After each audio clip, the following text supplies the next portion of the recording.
What's up, Battletech fans? Today we're joined by our guest painter here in the studio, TheTriforceKid, and he's gonna show you a simple 3-step method to getting a set of good-looking clanners on the table fast. We'll also teach you my classic barrel heat burn effect, and we'll cap things off at the end with an easy basing technique. You'll be surprised how much a quick, tiny detail makes such a huge difference, and we'll also demonstrate how a quick basing ties even the simplest of pieces together in the end. These two add-ons will give your models a much richer visual aesthetic, making for a more polished look and feel overall. As usual, all the materials will be in the video description, so I'm gonna let him take over. So the first thing you're going to want to do is you're going to break out your Army Painter Matte Black spray paint, and you'll want to shake it up real well. You don't want clumps in your spray paint because it will ruin your detail. Spray at least 6 to 8 inches away from your model. Don't spray it like you're a pyro with a flamethrower. Just even bursts back and forth, so that you can get all of the areas necessary to get the primer in all the nooks and crannies. Because sometimes those little nooks and crannies show up when you don't want them to, and it's usually right when you realize that you're about to paint the thing. Ask me how I know! Be sure to give it a once over so that you don't miss any spots or leave anything the base gray.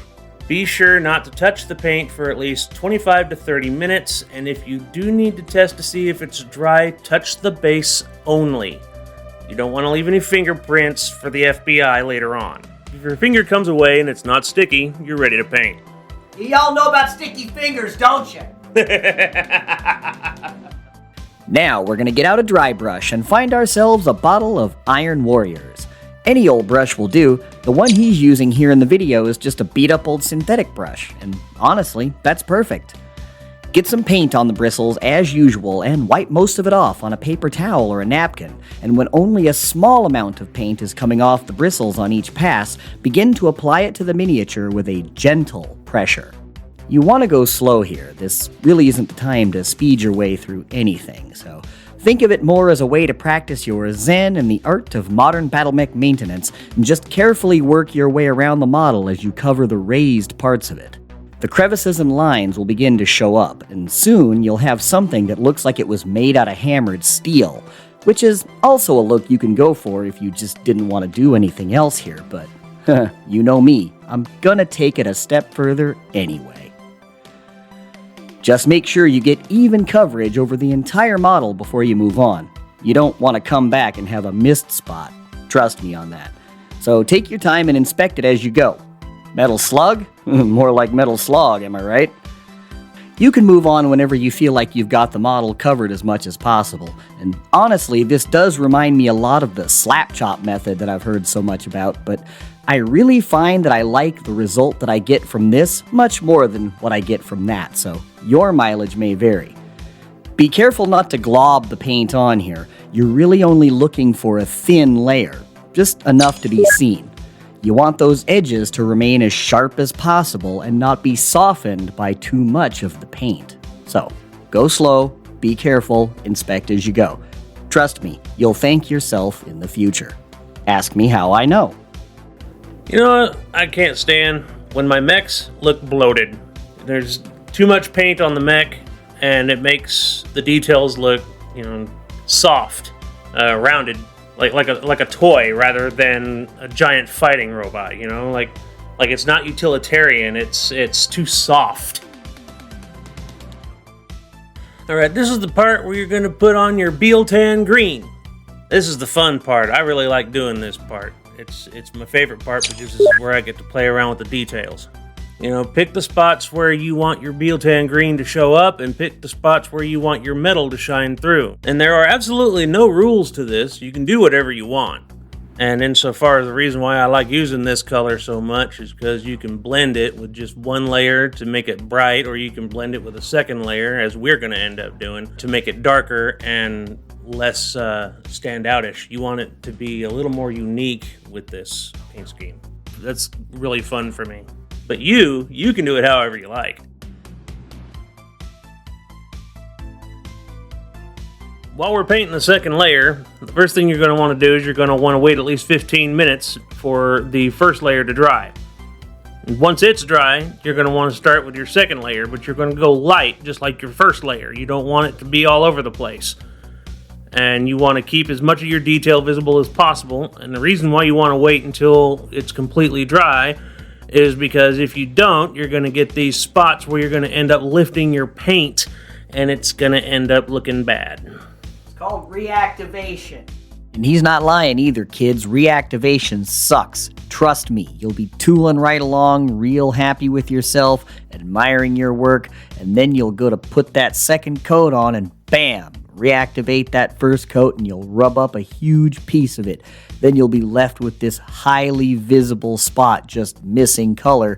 Usually it's smack dab right in the middle of where everybody's going to be looking at on that miniature. Just, you know what? At this point, I don't think you have to ask. Just believe me when I tell you it's not fun. Alright, so what we're going to do now is we're going to do the barrel burn heat effect. First, we're going to take our contrast paint, which is going to be our Magos Purple, and we're going to coat the very end of our barrels with this. We're going to do it unevenly. We don't want it to look even because metal does not heat evenly. So we don't want it to look like it's heating evenly. Okay? You're going to let that dry. Now you're going to take your Talisar Blue and you're going to take a generous dab of this and you're going to put it only on the tip of the barrel and around the tip of the barrel. Otherwise, you're going to lose some of the detail that you want to keep. Leave some of the Magos Purple behind because you want them to blend. You want to see both of them. Now, you're going to give each coat about 15 minutes to dry in between. Otherwise, you will reactivate the paint and mix it up. Ask me how I know.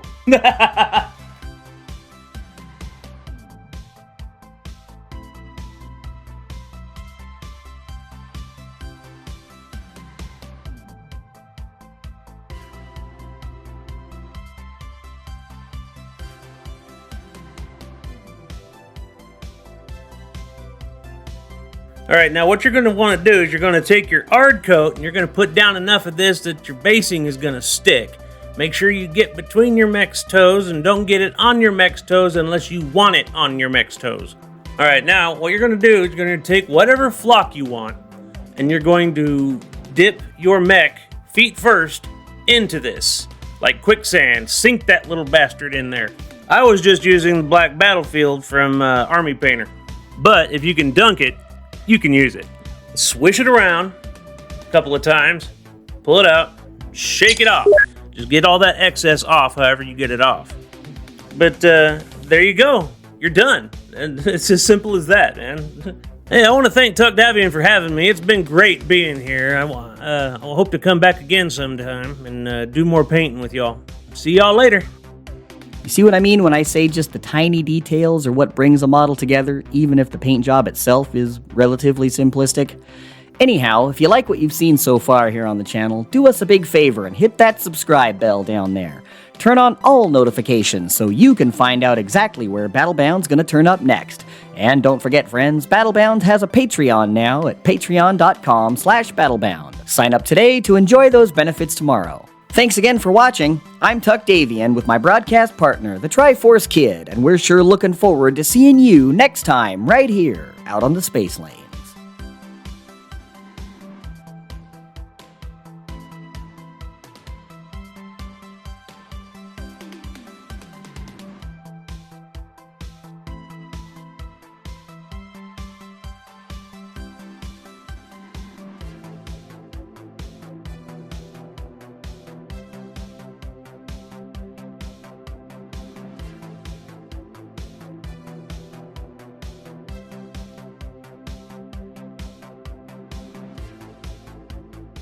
That's on fact. I was sign stamp delivered. Queen Rat fucking entertainment out of this bitch. Like